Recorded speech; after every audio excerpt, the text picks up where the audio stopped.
prostovoljno služenje sem se odločil za nov izziv, tudi dobiti neki fizične kondicije, da naprej bom pa videl, če se bom vključil v Slovensko vojsko.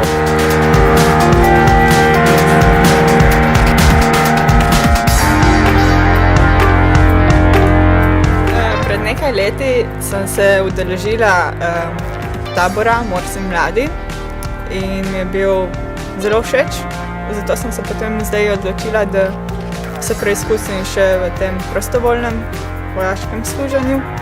Odločila sem se predvsem zaradi menjave okolja, pridobitve psihofizične kondicije in seveda nekih novih izkušenj.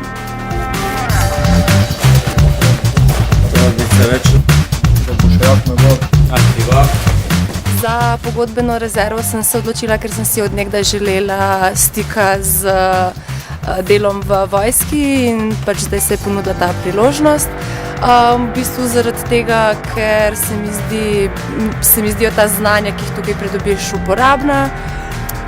Pač preživljanje časa tukaj je pač nekaj posebnega in na splošno je posebna izkušnja. Poleg tega pa pač potem, ko si dejansko v pogodbeni rezervi, se mi zdi, da delaš pač nekaj dobrega za družbo in zase. Neseš svoj naprej?